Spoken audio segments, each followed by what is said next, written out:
Assalomu alaykum o'quvchilar. Bugun biz sizlar bilan Pointer Events mavzusini o'tamiz. Hop, Pointer Events nima va bizga nima uchun kerak? Bu xuddi mouse eventga o'xshash narsa. Ee, Lekin bizning mouse eventlarimiz planshetda ruchka sensorga ruchka bilan ham yozsa bo'ladi planshetlari. O'shanaqa holatlarda yoki e, telefonda barmoqlar bilan bosgan paytda ishlamasligi mumkin. Ya'ni multitouch, ya'ni bir nechta barmoqlar bilan bosganda xatoliklar kelib chiqishi mumkin. Pointer eventlar esa bir nechta barmoq bilan bosganda ham ishlaydi, sichqoncha bilan ham ishlaydi va ruchka bilan nima deydi, elektron qalam bilan yozganda ham u holatda ham ishlaydi va kursor hodisalarni ham ancha optimalroq qiladi. Hop, birinchi bo'lib ko'rib chiqadigan narsalarimiz pointer up. Bular ham eventlar. Yangi narsa emas, eventlar faqat boshqa holatlarda ham ishlaydigan event. Xo'p, birinchi bo'lib ko'rib chiqadigan eventimiz pointer up.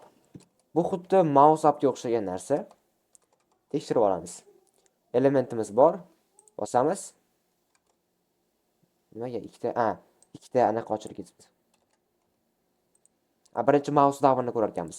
Bu xuddi on mouse down degan eventimiz bor-ku, o'shaning ishi, ya'ni bosdik, pointer bosildi deb chiqarib beryapti. Va mana mobil versiyaga o'tkazdim. Mobil versiyada ham ishlayapti. Va e'tibor beringlar. Pointer bosildi 2 chiqyapti. Pointer bosildi 3. Pointer bosildi 4. Anaqa holatida sichqoncha bilan. Pointer bosildi 1, pointer bosildi yana 1. Xullas faqat 1. Event pointer ID. Bu nima desanglar, har bitta bosganimiz uchun alohidadan ID beradi bosgan barmoqlarimizga. Bosgan anaqamiz nima barmog'imiz bosganimizga xullas. Sichqonchada bizda faqat bitta sichqoncha bor, shuning uchun faqat 1 beradi. Barmoqda esa har bitta bosganim mobil versiyada har bitta bosganimizga alohidadan berib ketadi. Hop, keyingisi pointer ID ga yana to'xtalamiz. Hozir boshqalarni ko'rib chiqaylik eventlarimizni. Pointer up. Sichqonchani bosdim. Qo'yib yuborganimizda ishlaydi. Mouse upga o'xshagan narsa. O'xshagan event. Hop, bunisi pointer move. Mouse move ga o'xshagan event. Sichqonchamiz harakatlanganda ishlaydi. Harakatlantirdik. Hozir men koordinatalar qo'yib qo'yilgan, faqat koordinatamizni qaytaryapti. Elementni ustiga borib harakatlantirsak ishlaydi, adashmasam. Ana shunday. Hop, to'g'ri. Koordinatalarni qanday olyapti? Event client x, client y. Ya'ni bu eventlarimizda ham shunaqa xususiyatlar bor. Hop, keyingisi. Bu ikkovi pointer over va pointer out. Bular shu hoverlar yaratishga ishlatiladi, ya'ni pointer mouse over bilan mouse out kopiyasi, bir xil narsa. Hop. Sichqoncha keldi mana. Element ichida pointer elementdan chiqdi. Ya'ni xuddi shu ishni qiladi. Hop, bularni o'chiramiz.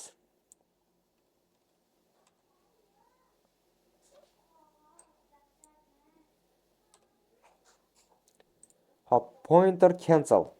Bu qanaqa event?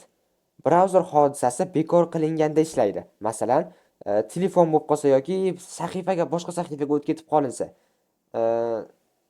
Nima deydi? Siz birdan telefonni o'chirib qo'ysangiz, sizga telefon bo'lib qolsa, o'shanda ishlaydigan event. Misol uchun yangilaganda ishlaydimi? Hozir biz kompyuterdan tekshiryapmiz, shuning uchun biz buni sinab ko'ra olmaymiz. Lekin bu event ham ishlaydi, bor narsa. Kompyuterdaligimiz uchun biz buni hozir sinab ko'ra olmaymiz. Xo'sh, pointer ID. Pointer ID nima ish qiladi? Pointer ID shunaqa event obyektini shunaqa xususiyatiki, har bitta bosganimiz uchun alohida ID yaratadi va shu bosganimizga ID beradi. Ya'ni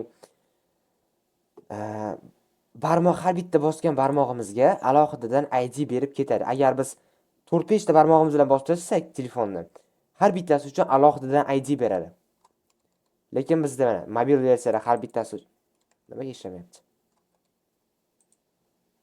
Mana 2, 3, 4, 5, 6, 7, 8. Sichqoncha uchun har doim 1. Mana har doim 1. Qalamda ham tekshirishimiz mumkin edi. Qalamda hozir bizda qalam yo'q. O'sha planshet, elektron planshet yo'q, shuning uchun yo'q. Va keyingisi is primary. Primary shuni. Hop, u nima ish qiladi? Is primary emas. Pointer type. Qaysi qurilmadan ana qilayotganimizni bildiradi. Ya'ni biz hozir qanaqa device da bosyapmiz buni. Mana, bosdik. Pointer turi mouse. Mobil versiyaga o'tkazaman. Bosdim. Pointer turi touch, ya'ni bosdik. Telefonda bosildi demoqchi. Shu yerda qalam planshetlik versiyaga ham o'tkazib bo'lmaydimi? O'tkazsak bo'ladi-yu, baribir ruchka yo'qligi uchun bo'lmaydi.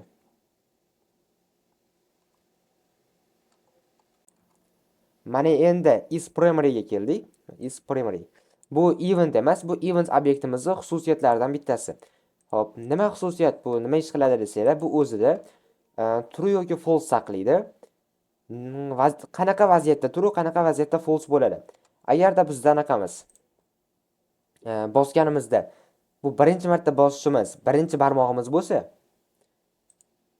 bu asosiy pointer bo'lsa. Qani? Bir xil narsa ochib qo'yibman. Asosiy barmog'imizmi? Asosiy bir marta bosganimiz bo'lsa, asosiy pointer bosildi deydi. Ya'ni true qaytardi. Yana bir marta bosdim. Asosiy pointer nimaga bunday bo'lyapti? Sabab chunki ekran men sichqonchada qilyapman hozir. Sichqoncha bitta. Agar ikkita barmoq bo'lganda, bitta barmoqda bosdim, pointerimiz true bo'lib turadi ungacha. Agar ikkinchi barmog'imni ham ekranga qo'ysam, pointer false bo'ladi. Ya'ni o'sha ekranda barmoqlar soni bittadan ortdi, false ga aylanadi.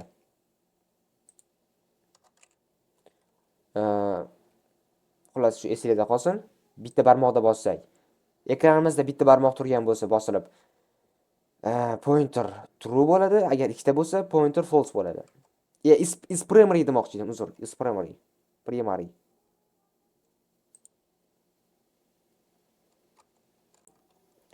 Va brauzerda o'zini touch uchun bitta xususiyatlari bo'ladi, qiladigan ishlari. Ya'ni hozir biz o'chirib qo'yganmiz. Mana mobil versiyadaman.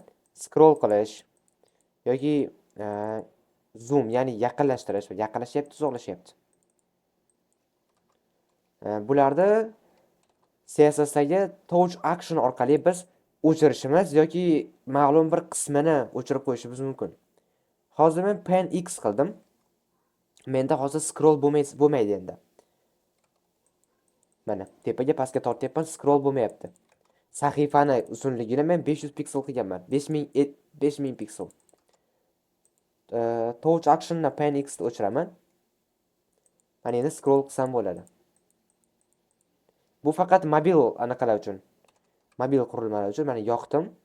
Scroll qila olmayman. Lekin touch zoom qila olaman, yaqinlashtira olaman. Penny X qilgandan keyin bu ham o'chish kerak edi. Yo zoom ham o'char ekan birdaniga. Xo'p, endi buni kompyuter versiyaga o'tdik.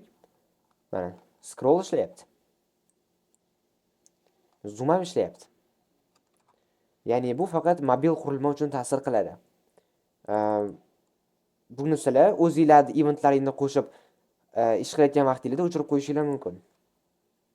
O'chirib qo'yishingiz kerak. O'quvchilar o'tgan narsa sizlar bilan drag and drop mexanizmini tayyorlagandik. Drag and drop, ya'ni biror elementni tanlab, biror joyga o'tkazish yoki belgilangan zonasiga olib borish. Buni endi pointer eventlar bilan birgalikda qilamiz va qo'shimcha 3 ta metod o'rganib ketamiz. Set pointer capture, has pointer capture va Release pointer capture. Set pointer capture nima qiladi? Elementimizni aynan mana shu pointerga, ya'ni aynan shu bosishimizga bog'lab qo'yadi. Aynan shu bosishimizligini qayerdan biladi? Biz uni pointer ID orqali ID'sini unga bog'lab qo'yamiz. ID'si orqali bilamiz. Has pointer capture nima qiladi? Elementimiz aynan shu ID'ga bog'langanmi yo'qmi tekshirib beradi. Uning ichiga ham mana event pointer ID'ni yozamiz. Agar shu pointerimizga bog'langan bo'lsa, true bo'lmasa false qaytaradi. Release pointer capture nima qiladi? Elementimizda aynan shu pointerdan bog'langanligini bekor qiladi. Endi qanaqani natijamizni ko'ramiz. Oldin mana telefon versiyada ko'ramiz. Kompyuter versiyada demoqchiman. Sichqoncha bilan tutamiz divni, harakatlantiramiz, qo'yib yuboramiz. Hop, mobil versiyani tekshiramiz. Tutamiz, harakatlantiramiz, qo'yib yuboramiz. Hop, bu qanday ishlayapti? Elementimiz tutib olganmiz. Hop, pointer down, ya'ni pointer bosilganida ishlasin. Handler qo'yganmiz. Handlerimiz birinchi nima ish qiladi? Prevent default, ya'ni brauzerda default qiladigan ishlarni o'chirib qo'yadi. Misol uchun hozir belgilab olishi mumkin edi divimizda yo shunga o'xshagan. Shularni o'chirib qo'yadi. Keyin biz uni bog'lab qo'yapmiz. Shu bosilgandagi anaqaga ID'ga. Hop, keyin pointer ushlab olindi. Bu shunchaki konsolga chiqarish kerak. Menga bir narsani tekshiraylikchi. Pointer ushlab olindi. Qo'yib yubordik 4. To'g'ri.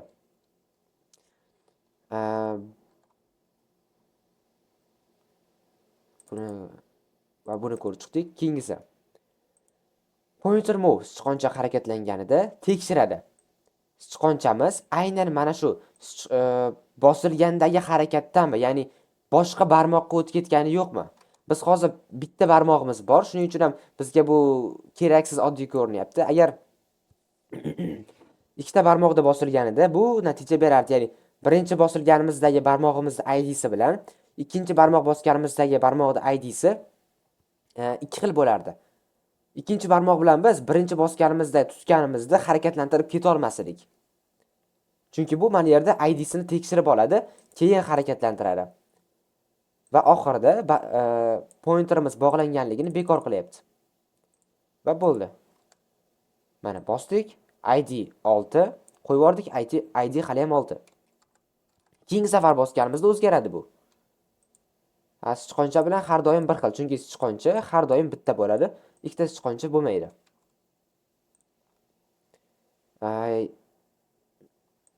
Mana shulardan iborat edi.